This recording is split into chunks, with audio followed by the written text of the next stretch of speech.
Shalom. Hari ini kita akan mendengar firman Allah dengan tema mempercepat pencapaian, expediting achievement dalam bahasa Inggrisnya. Nah, saudara-saudara yang Tuhan kasihi,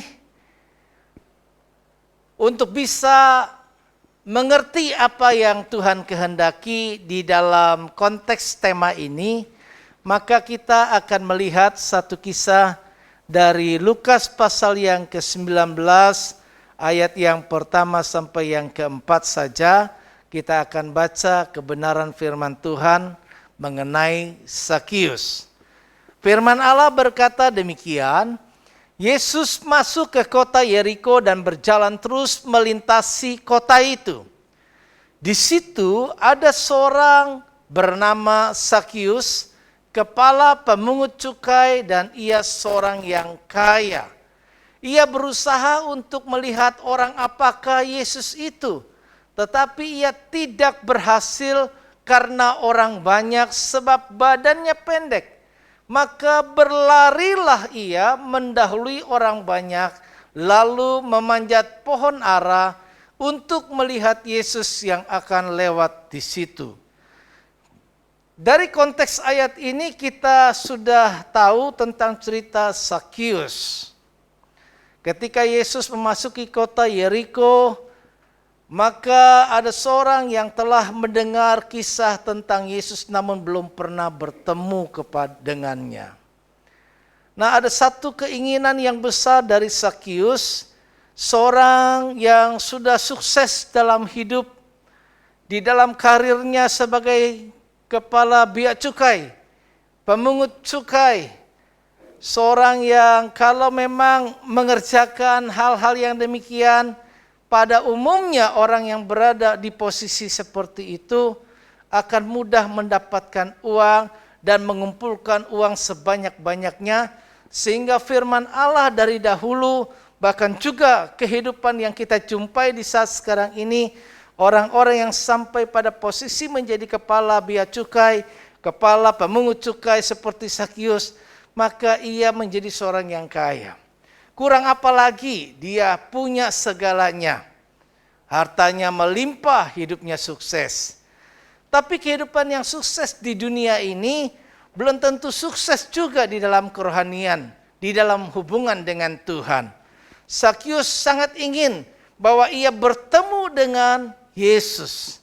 Jadi satu tujuan dan keinginan daripada Zakius pada waktu itu adalah bagaimana ia yang telah mendengar tentang Yesus itu, seperti apakah Yesus itu sebenarnya? Orang apakah Yesus? Namun untuk mencapai tujuannya, kalau dia sudah bisa mencapai tujuan secara karir jasmaninya, secara duniawinya, maka dia juga ingin bisa mencapai satu tujuan untuk secara kerohaniannya, yaitu bertemu dengan Tuhan. Namun tidaklah mudah dihadapi oleh Zakius karena Zakius menghadapi beberapa rintangan. Dan kita bisa lihat di sini bahwa firman Allah menyatakan ia tidak berhasil, ia gagal karena ada banyak halangan yang dia jumpai. Nah, firman Allah mengingatkan kepada kita kalau kita dalam perjalanan kehidupan, di mana kehidupan adalah perjalanan untuk kita meniti karir, untuk kita meniti langkah kita, membangun masa depan di dunia, dan masa depan yang dikekalan nanti. Namun dalam perjalanan hidup, waktu tidak pernah menunggu. Kita akan terus berlomba dengan waktu yang terus berjalan. Karena itu banyak hal yang masih harus kita kerjakan. Di dalam perjalanan bangsa Israel, ada satu perjalanan yang dilakukan oleh bangsa Israel, di mana perjalanan itu membawa bangsa Israel ke negeri perjanjian, yaitu Kanaan. Dan kita lihat di situ pimpinan Tuhan berlaku atas umatnya. Namun dalam kepemimpinan dari Musa kemudian diturunkan kepada Yosua, maka ternyata ada satu penilaian Tuhan di dalam ayat berikut, bahwa setelah Yosua menjadi tua dan lanjut umurnya, dalam Yosua pasal 13 ayat pertama, berfirmanlah Tuhan kepada Yosua. engkau telah tua dan lanjut umur. Dan dari negeri ini, yaitu negeri Kanaan yang ingin diberikan Tuhan kepada umat Israel, masih amat banyak yang belum diduduki. Artinya ada pekerjaan-pekerjaan yang masih belum diselesaikan sesuai dengan rencana Tuhan di dalam kehidupan bangsa Israel untuk memberikan satu negeri yang semuanya seharusnya bisa dikuasai oleh umat Israel. Nah, Bapak Ibu Saudara kekasih Tuhan, di dalam kehidupan saya dan saudara, Allah punya rancangan, Allah punya rencana dalam hidup kita.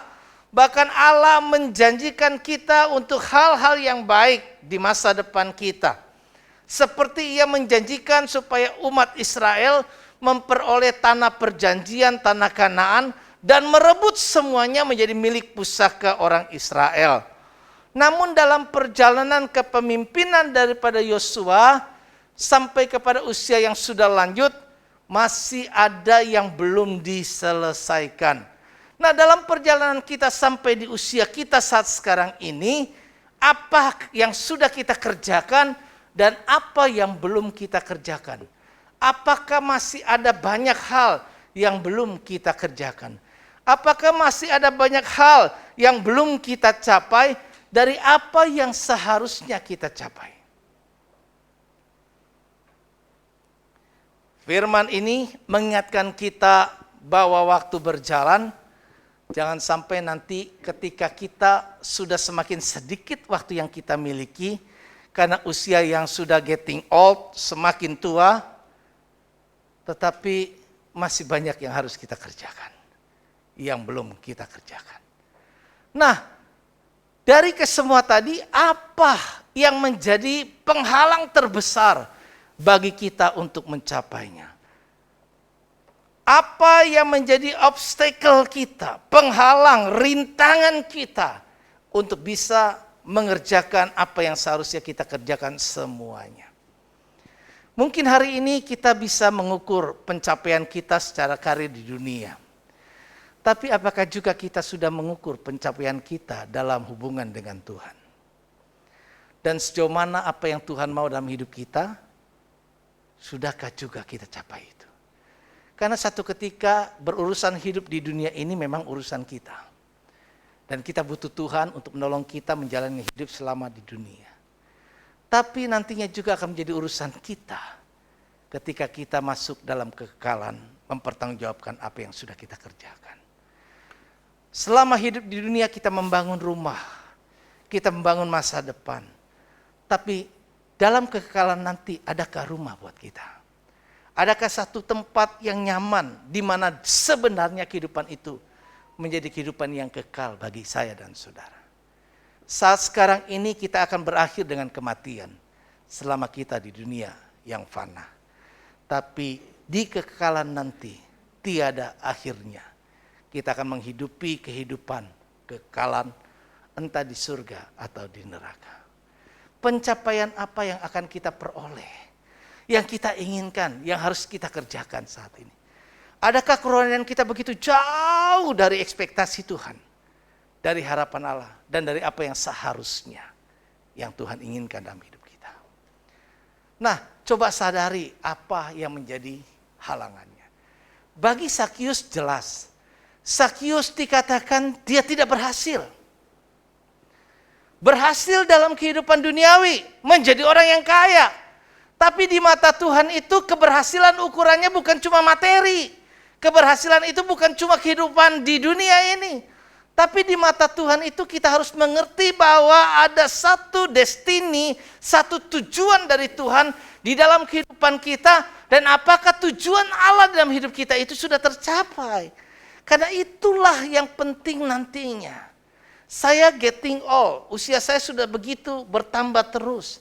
Saudara-saudara kita lihat bahwa orang-orang yang dulu kita kenal kecil, sekarang udah ternyata usianya udah 20 tahunan. Enggak begitu berasa. Mereka sudah semakin beranjak dewasa. Dan kita semakin beranjak juga tua. Nah, dari usia yang sisa hidup ini, Coba ingat, di masa kita masih muda ini, dari beberapa tema sebelumnya yang saya sampaikan, dari bergerak maju mencapai tujuan, terus bagaimana kita mengembangkan potensi minggu lalu. Dan hari ini dengan kita bergerak mencapai tujuan, semakin mendekati tujuan, sasaran yang kita mau capai, mengembangkan potensi kita, apakah kita juga perlu melakukan sesuatu untuk mempercepat sampai ke tujuan itu? Jadi tema berurutan untuk membawa kita semakin mengerti, dan kebanyakan muda-muda di sini, mari kita gunakan waktu selagi kita muda, sehingga seperti diingatkan minggu lalu, jangan ada wasting time. Waktu-waktu yang terbuang sia-sia, dan akhirnya dinilai Tuhan pada akhirnya, ternyata engkau masih banyak yang belum engkau kerjakan.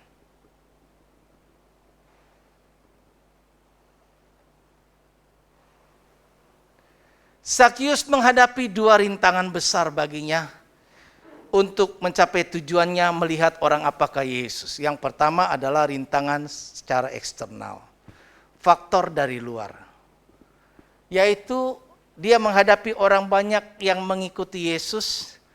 Dari orang banyak ini dia merasa bahwa akan semakin sulit baginya untuk dapat melihat Yesus. Kemudian ada faktor internal yang juga dia hadapi di dalam dirinya, yaitu berbadan pendek. Dia juga menghadapi bukan faktor eksternal saja, tetapi faktor internal yang dia hadapi di dalam dirinya sendiri yang berbadan pendek. Namun satu kelebihannya bahwa ia tidak cepat menjadi putus asa untuk tidak melakukan apa-apa dan kalah terhadap keadaan yang dihadapi. Kalah terhadap kenyataan hidup ini. Setiap kita mungkin ada kelebihan dan kekurangannya. Ketika kekurangan di dalam diri kita itu semakin besar kita rasakan, apakah kemudian kita berpikir saya udah gak lagi bisa apa-apa? Bahkan dibandingkan dengan yang lain, ya kita kemudian memaklumi diri kita sendiri. Ya dia kan begini, dia kan begitu, dia punya begini, dia punya begitu. Kita banyak memberikan satu alasan bagi diri kita sendiri untuk tidak bergerak mencapai apa yang Tuhan inginkan dari kita. Zakius seperti minggu lalu apa bukan ya? Yang saya ingat adalah result oriented. Orang yang berorientasi kepada hasilnya. Bagi Zakius orientasi hasilnya adalah saya pengen ketemu Yesus. Saya pengen ketemu Yesus. Seberapa usia kita dalam hidup kita mengiring Tuhan? Secara pribadi, adakah kita berkesempatan berjumpa dengan Yesus? Yang membuat saya hadir gereja ini dan sampai saat sekarang ini adalah panggilan hidup saya waktu itu. Ketika saya semakin menjauh dari Tuhan, di masa-masa usia seperti ini, orang-orang mengunjungi saya bahkan lebih muda dari itu. Mungkin di usia Excel yang 13 tahun, saya lupa. Orang besuk saya, padahal waktu sekolah minggu saya rajin. Saya punya alasan untuk tidak ke gereja. Banyak hal yang saya buat. Semakin lama saya nggak ke gereja, semakin ingin saya tidak ke gereja. Tapi itu menyiksa batin saya beneran. Sampai akhirnya Tuhan kasih saya mimpi. Mimpi akhir zaman yang saya periksa ada di Wahyu dan semuanya ada di Wahyu. Dan itu yang membawa dan menuntun saya ke gereja ini kembali. Dibesuk tidak datang, akhirnya ke gereja dengan sendiri pergumulan tadi. Selangkah demi selangkah saya maju dan berhenti sambil bertanya, ke gereja tidak, ke gereja tidak. Maju lagi, ke gereja tidak, ke gereja tidak. Maju lagi, ke gereja tidak. Saya sempat berhenti. Saya dulu pemalu. Rasa malu saya begitu besar. Udah lama gak nongol, udah lama gak gini. Kemudian rasanya gimana kalau kayak gitu. Tapi saya bergumul di dalam diri saya. Dan saya ingat mimpi itu yang menakutkan buat saya. Dan janji di mimpi itu saya cuma bilang, Tuhan beri saya kesempatan sekali aja. Ini kesaksian hidup yang saya nggak bisa lupakan. Sekali aja permohonan saya. Beri saya kesempatan. Sekali saya ke gereja, seumur hidup saya ke gereja. Itu begitu kuat menjadi panggilan hidup saya. Dan puji Tuhan sampai hari ini, saya penuhi janji saya. Di antara teman-teman yang dulu seangkatan, di usia tunas muda, banyak yang sudah meninggalkan tempat ini. Tapi puji Tuhan, saya masih ada hingga hari ini. Saudara, ada banyak hal yang menjadi halangan rintangan dalam hidup kita. Setiap kita berbeda. Ada banyak tantangan-tantangan yang kita jumpai. Tapi di dalam semua kita menghadapi, ini menjadi persoalannya. Persoalan internal kita di sini adalah bagaimana kita ini meresponi semua hal yang menjadi halangan rintangan tadi. Nah, kita lihat bagi kita potensi rintangan dari faktor eksternal itu dapat kita atasi dengan melakukan upaya-upaya strategis seperti yang dilakukan Zakius, yaitu dia menyadari rintangan ada banyak orang yang mengikuti Yesus. Halangan itu membuat dia semakin sulit berjumpa dengan Yesus. Namun dia berpikir secara upaya-upaya eksternal apa yang harus dia lakukan adalah dengan cara kalau begitu saya harus berlari, nggak bisa cuma berjalan biasa-biasa. Saya harus lebih dulu daripada orang itu. Jadi ada upaya percepatan yang harus dia lakukan. Harus menjadi orang yang terdepan dulu karena dia tahu kelemahannya. Dia tidak cuma sekedar memaklumi kelemahannya dan berharap orang lain maklum dong, saya punya kelemahan gini. Kita nggak bisa nuntut orang untuk mengerti tentang kita selain kita sendiri yang berupaya membangun diri kita. Karena kalau bukan kita menghargai diri kita, jangan tuntut orang menghargai kita. Kalau engkau nggak bisa menghargai diri sendiri. Kalau engkau tidak mau kembangkan potensimu, jangan harap orang lain mengembangkannya. Engkau sendiri tidak mau. Jadi hidup kita ini harus dari kita sendiri punya upaya. Eksternal bisa kok kita atasi. Nggak bisa bilang, itu kan di luar kemampuan. Ada hal-hal yang memang tidak bisa kita kerjakan. Dan itu bukan bagian kita. Tapi ada hal-hal yang masih bisa kita kerjakan. Tuhan tidak akan mengerjakannya buat kita. Selain kita mengerjakan bagian kita. Banyak orang seringkali nggak menyadari. Dan mengharapkan Tuhan secara rohani kita minta tolong. Tuhan tolong. Sekali lagi kalau kita dikuasai hal-hal yang bisa menghambat kehidupan kita ke depan. Ingat. Ada bagian-bagian yang dalam kontrol kita. Yang harus kita kerjakan. Dan ada bagian-bagian yang memang tidak lagi bisa dalam kontrol kendali kita. Gak bisa kita kerjakan. Jangan coba-coba kerjakan. Kita frustasi nanti. Dan itu sudah mencampuri urusan Tuhan. Karena yang tidak bisa kita kerjakan adalah urusan Tuhan. Tapi yang bisa kita kerjakan jangan minta Tuhan kerjakan. Karena Tuhan tidak akan pernah mengerjakannya. Karena itu diserahkan tanggung jawab kita. Jadi faktor internal ini juga menjadi bagian kita. Potensi rintangan dari faktor internal adalah diri sendiri. Yaitu bagaimana sikap dan respon kita dalam menghadapi setiap rintangan akan sangat rintangan yang akan sangat berpengaruh terhadap pencapaian yang kita mau. Nah, bagaimana ya supaya kita dapat mempercepat pencapaian kita yang kita inginkan tadi? Yang pertama ada beberapa hal. Yang pertama kita ingat bahwa kita perlu menggunakan potensi kita dengan maksimal. Ada banyak di dalam diri kita masing-masing, apalagi usia muda yang punya potensi luar biasa. Lebih daripada orang yang sudah tua. Dan kalaupun kita yang masih muda, seringkali kita berpikir, saya sudah kerjain semuanya. Saya pernah belajar, salah satu pembelajaran yang pernah saya sebut di sini adalah Total Quality Management, TQM. Di Total Quality Management itu diajarkan kepada saya dan saudara yang mengikuti pada waktu itu. Dan saya pada akhirnya berhasil menjadi salah satu trainer yang qualified dari Amerika disebutkan secara sertifikat. Saya jadi trainer salah satunya. Dan saya ingat salah satunya adalah bahwa di dalam hidup kita ini, yang kita kerjakan sekarang ini, apapun, siapapun, itu masih belum maksimal. Masih belum maksimal. Tua, muda, besar, kecil, Tuhan mau katakan ada potensi yang Tuhan taruh di dalam diri kita. Potensi apa sih yang Tuhan taruh? Waktu kita diciptakan itu kan, kayaknya ini minggu lalu saya sebutin ya. Kita itu diciptakan menurut gambar dan rupa Allah. Di dalam diri kita itu ditaruh, Tuhan perintahkan supaya kita menguasai bumi dan menaklukkannya. Kita ditaruh di Taman Eden untuk mengelola Taman Eden. Jadi kita ini para pengusaha.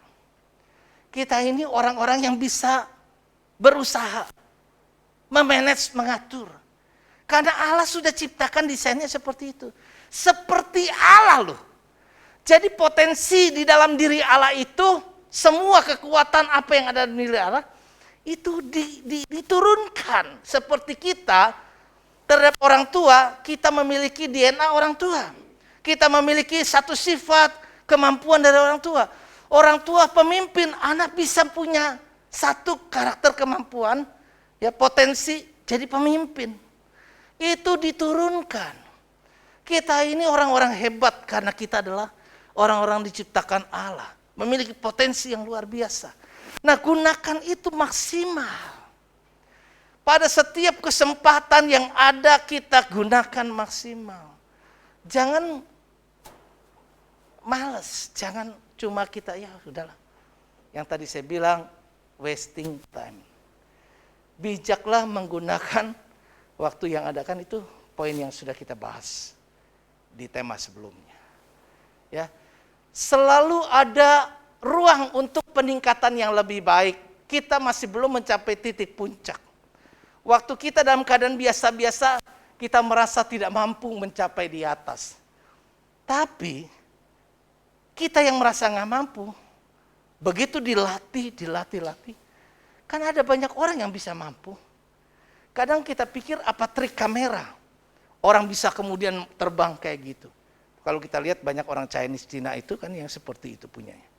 Wah, mereka punya pencapaian yang luar biasa. There is a room. Di situ ada ruang.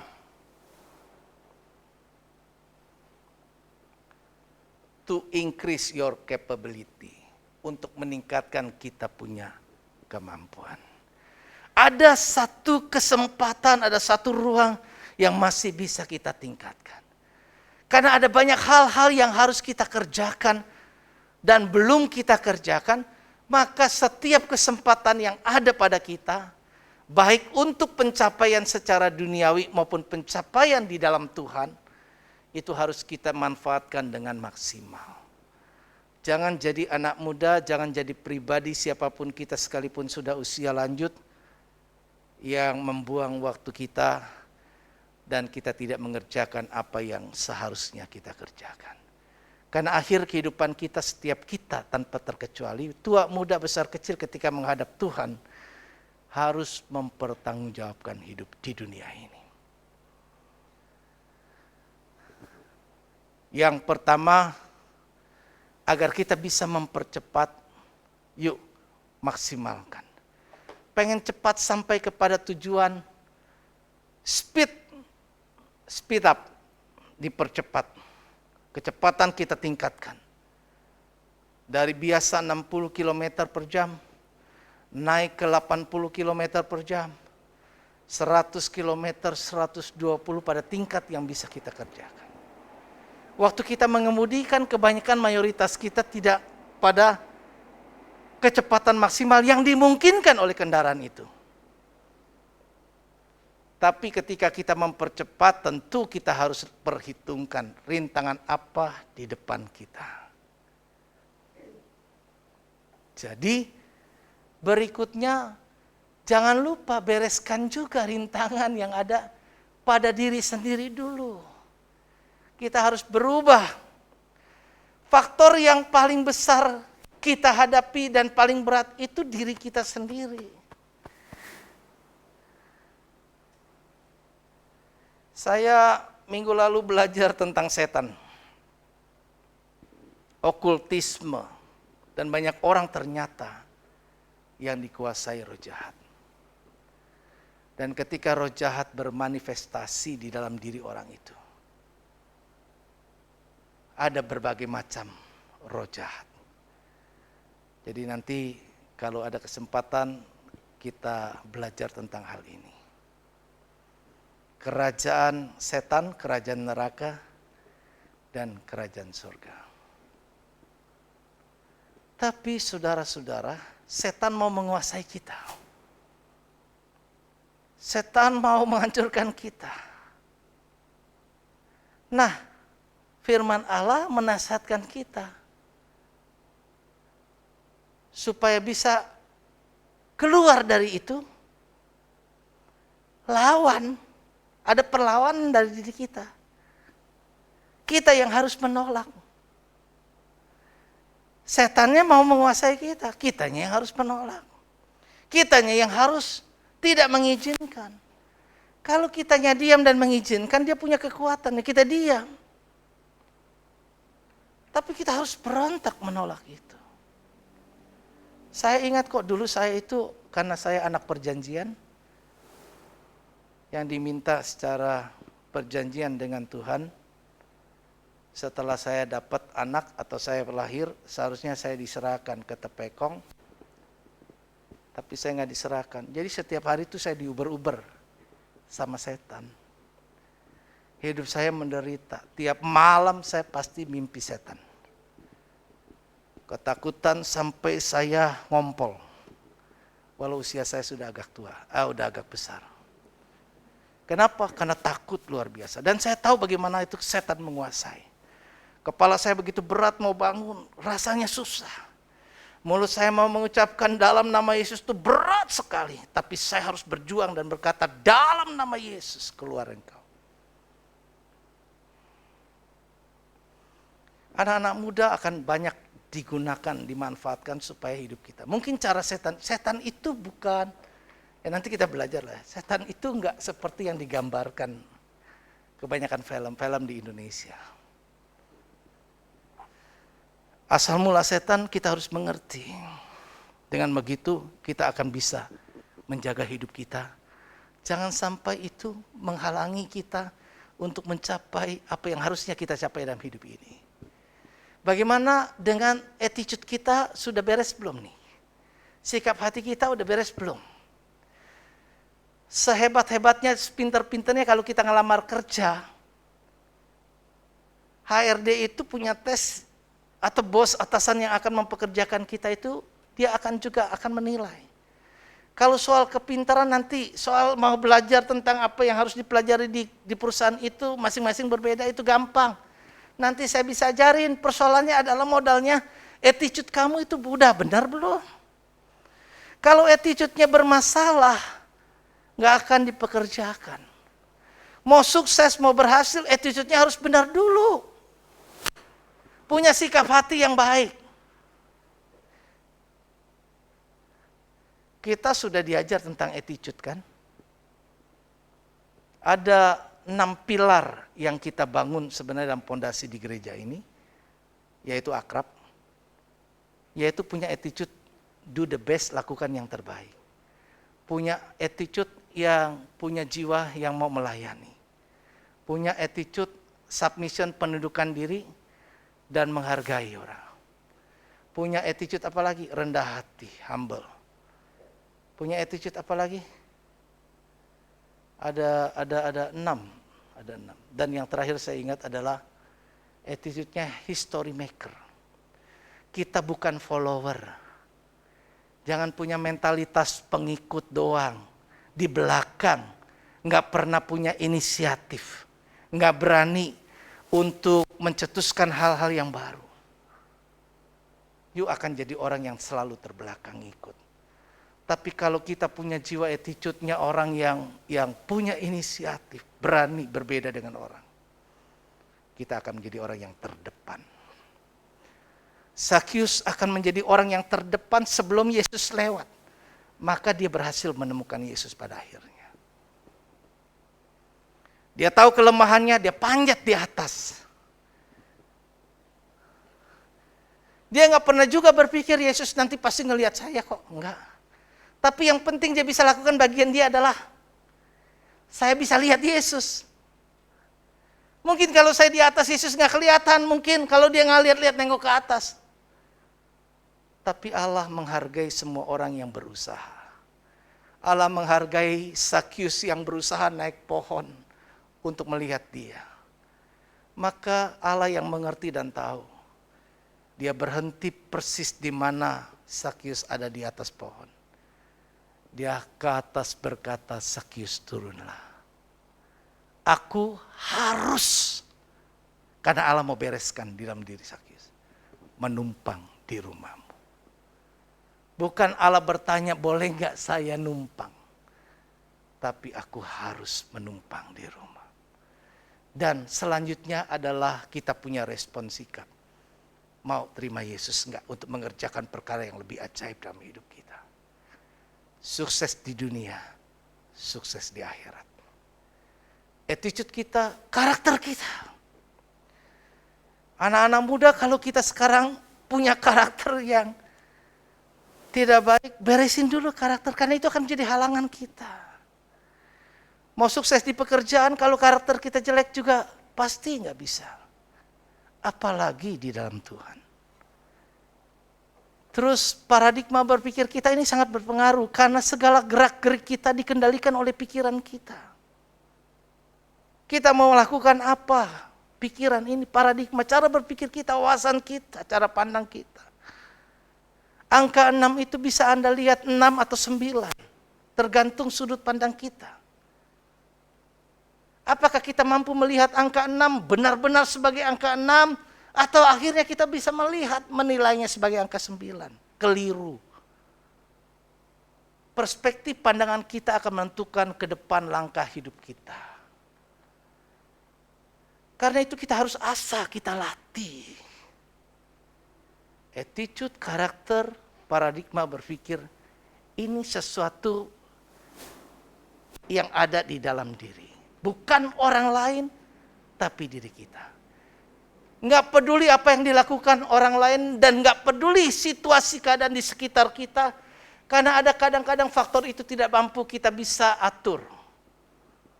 Tapi yang bisa kita atur diri kita, bagaimana kita bersikap dan meresponi semua situasional yang kita hadapi. Karena itu saudara-saudara, maka selanjutnya mari kita coba di dalam menyikapi semua keadaan yang ada, kita punya strategi. Strategi duniawi, strategi dalam Tuhan. Menerapkan strategi yang tepat.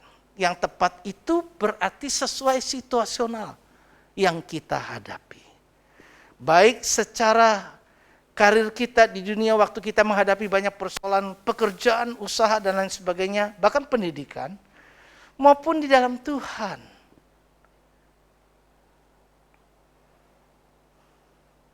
Cara saya meresponi waktu saya masih sekolah minggu, kan berulang-ulang ini menjadi kesaksian saya, itu berbeda dengan orang-orang yang seangkatan saya, yang membuat saya perjalanannya akhirnya dari awal startnya sama, kita berakhir di tempat yang berbeda. Kenapa? Cara strategi saya meresponi adalah saya pasang badan, ikut maunya Tuhan. Beberapa minggu saya mulai ke gereja lagi, masih anak baru.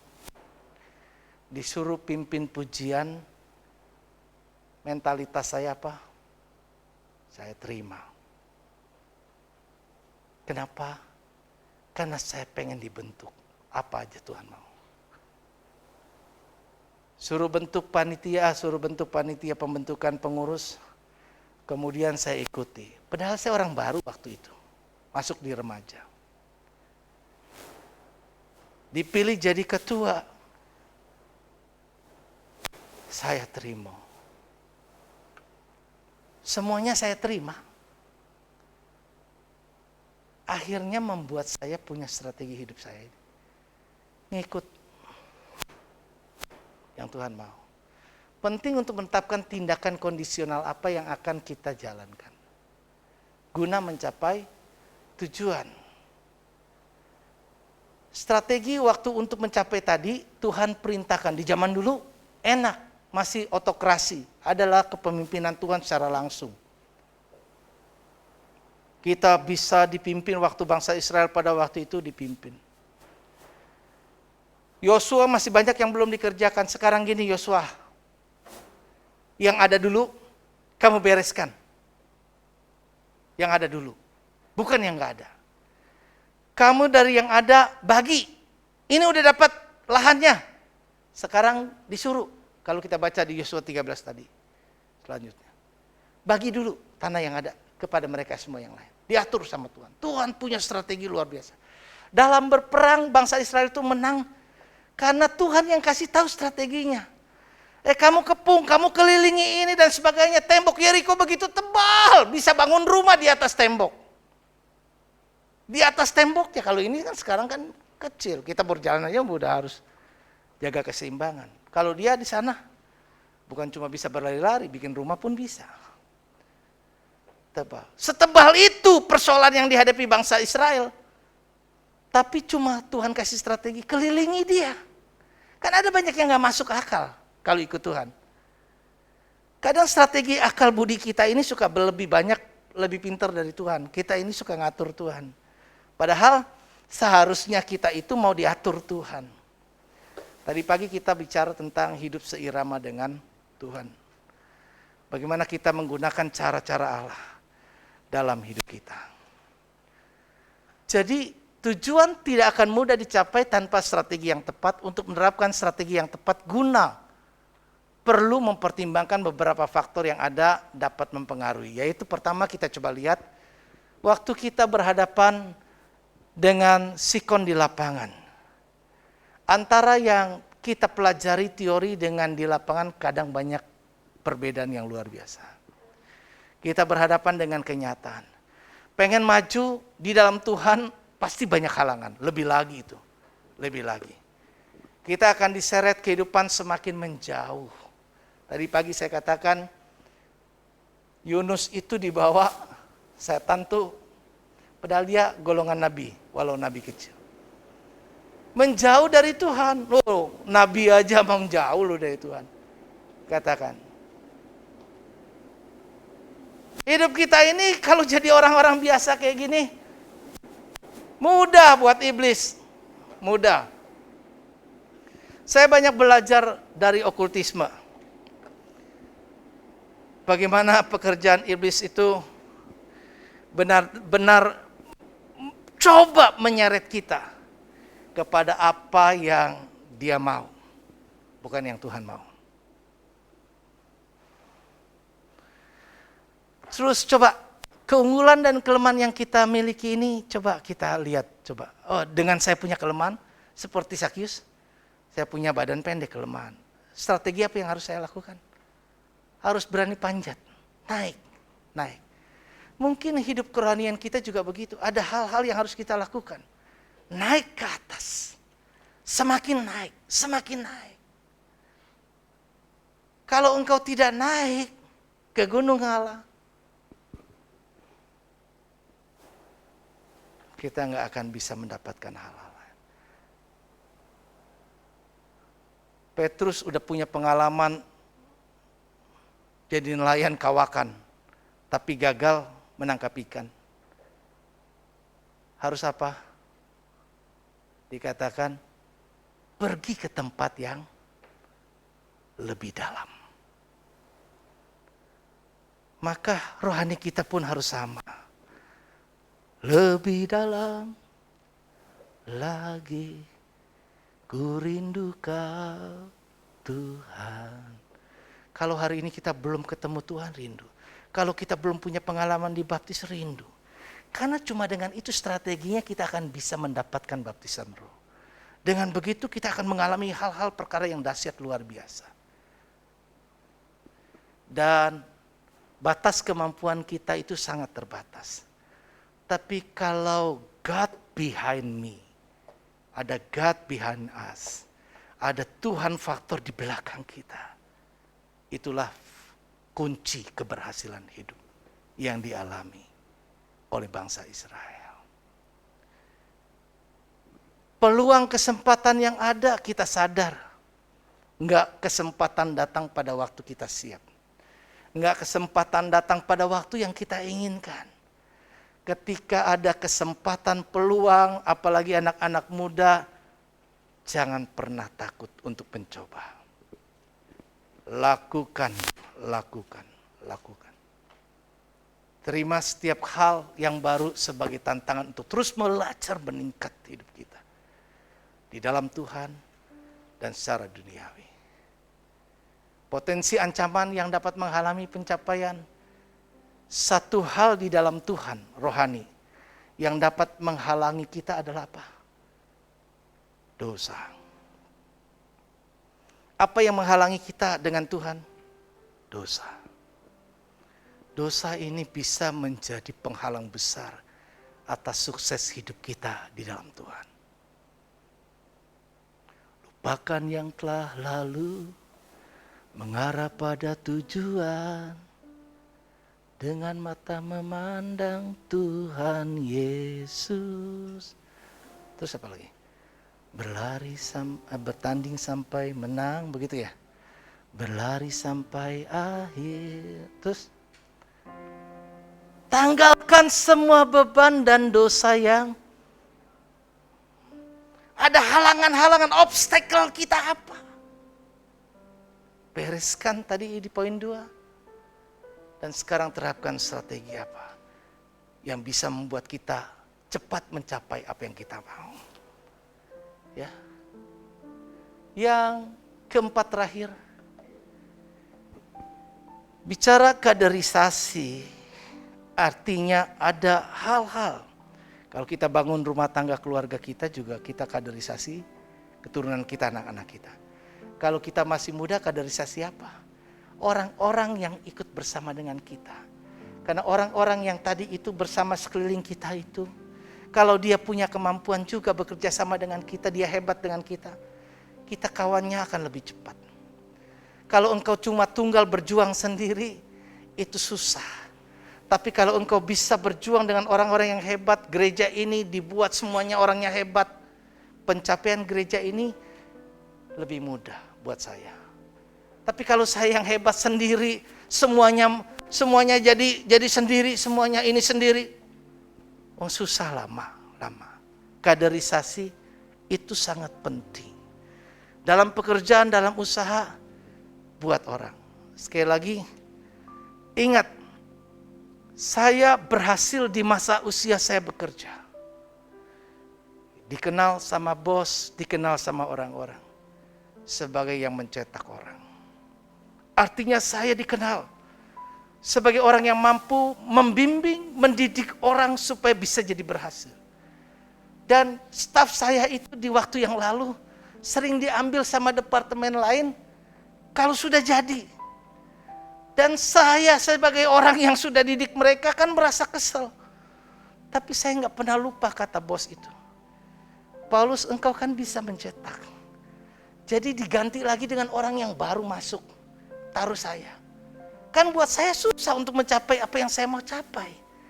Di dalam bagian tugas saya. Jadi saya harus didik dia dari baru nol lagi. Sampai udah berhasil diambil lagi, dilirik sama yang lain. Diambil lagi. Kaderisasi. Tapi secara perusahaan jadi bagus. Jadi kita gak cuma lihat diri kita sendiri. Sekeliling kita akan mempengaruhi hidup kita. Anak-anak kita kalau berhasil maka kita juga senang. Jadi kita harus didik, latih orang-orang ini. Anak-anak muda sekitar kita ini, orang-orang yang ada di sekitar kita. Indonesia sulit maju, kenapa? Karena rakyatnya ini masih mikirinnya apa? Antara benar dan salah keyakinan. Agama yang ribut. Sementara bangsa lain mikirin bagaimana bisa sampai membangun kehidupan di bulan. Tapi kita masih ribut di antara kita. Susah kalau kayak gitu. Kaderisasi hal yang penting yang belum dilakukan Yosua. Kegagalan Yosua. Sekalipun dia adalah orang yang berhasil membawa bangsa Israel masuk ke Kanaan, adalah lupa untuk kaderisasi. Pemimpin berikut dari Musa, kader Yosua. Setelah Yosua terjadi kekosongan kepemimpinan umat Israel, masuk ke hakim-hakim. Dan di hakim-hakim itulah akhirnya umat Israel melakukan apa yang baik dan benar menurut pandangannya sendiri. Kehilangan sosok figur yang dapat membawa menuntun. Sampai akhirnya terjadi pembiasan dari otorisasi Tuhan yang memimpin. Kemudian Israel menuntut seperti bangsa-bangsa lain. Aku ingin punya raja. Dan Allah sedih sekali, kenapa? Karena sebenarnya selama ini akulah yang menjadi rajamu. Banyak kehidupan kita di dalam Tuhan bisa aja jadi kacau. Sekali lagi, Sakyus sukses dalam kehidupan secara duniawi. Tapi dia juga akhirnya sukses dalam kehidupan secara rohani. Terjadi reformasi yang besar-besaran dalam hidup dan keluarganya. Ketika Yesus tinggal di dalam rumah Sakyus, hari ini terjadi keselamatan, kata firman. Karena Sakyus berubah.